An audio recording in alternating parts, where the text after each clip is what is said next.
I'm here to talk a little bit about Art Deco and Elgin's role in that movement.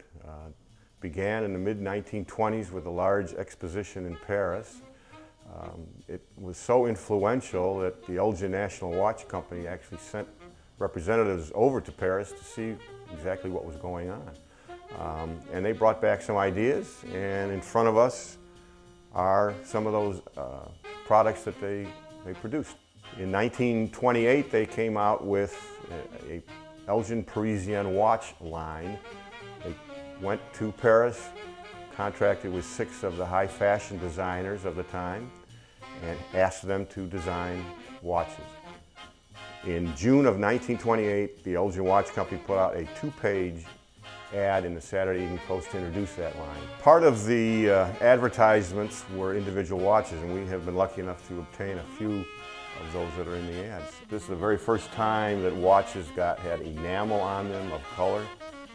Again, very new and innovative. The dials were not the normal round dial that everyone had seen, but they were very asymmetrical, which was part of the Deco movement, linear and asymmetrical. We get to a point that they had a watch called the Lady and the Tiger. And this is a large photograph of the actual watch, which is in this little display case. The watch, the Lady and the Tiger, was based on a proverb back in the 1800s on picking a lady or a tiger.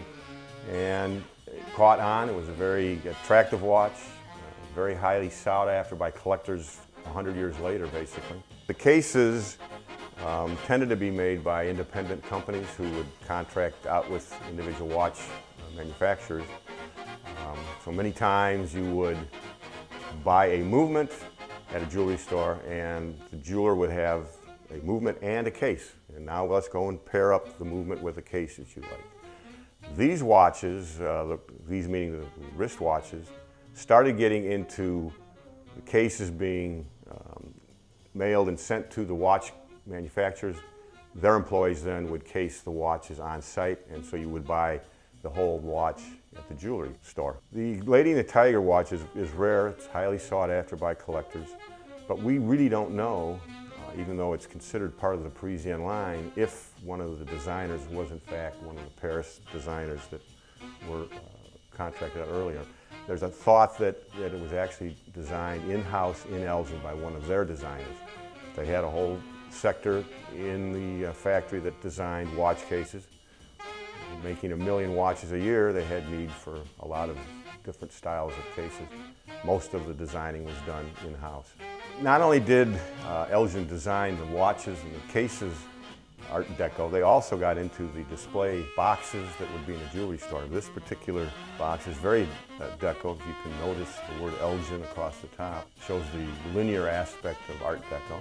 One of the interesting things is that the Elgin American Ladies Compact line was not part of the Elgin National Watch Company.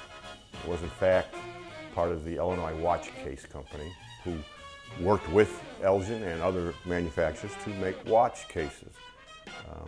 Over the course of time, they went off into ladies' cosmetic items and smoking items. And we have a few items of those here. This is a very Deco cigarette lighter, as is this. Part of the Art Deco movement was shapes. Linear was very important. Geometrical shapes, very important. Here's an example of a compact that's also shown in this catalog ad.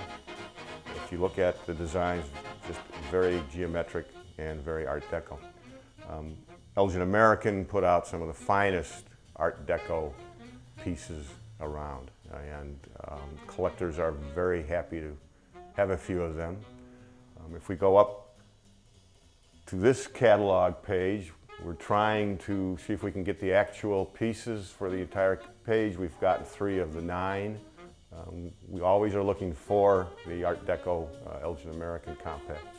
Art Deco continued on through the late 30s, and one of the last big events that had a lot of Art Deco in it was the New York World's Fair in 1939 and 1940. And in the middle here we do have an Elgin American compact that has the Krylon and Perisphere, which were the symbols of the New York World's Fair. In front of it is a postcard showing the Elgin Pavilion at that World's Fair. You can see the very deco look of the building. We talk about Art Deco and the symmetrics of their style, and this watch hanging here is a perfect example. The dial is triangular. It just is so far removed from what a normal wristwatch had been previous to the Art Deco movement. Elgin was doing so well and liked the Deco experience that they even went to the point of putting out mirrors, this one with Father Time at the top, and the linear aspects of the Art Deco would have been in a jewelry store, and you would have been able to just have a better angle of the watch. And then of course on the end we have what's known as a point of sale piece, and very Art Deco look to it. Obviously with the colors and the heart, it was meant to be in a jewelry store sometime in February for Valentine's Day. Art Deco influenced many aspects of life, including architecture, fashion, and film. The Elgin Watch Company played a large part because of the watch movements and the watch cases they were producing. The Illinois Watch Case Company and their Elgin American counterpart. One of the nice things about the Elgin Watch Company is that they produce so many watches that there's still many of them around. The quality was there, people wouldn't put them in a drawer instead of throwing them out. And for collectors like myself, the internet has made finding these watches a lot easier than it was in the past, and we have fun doing that.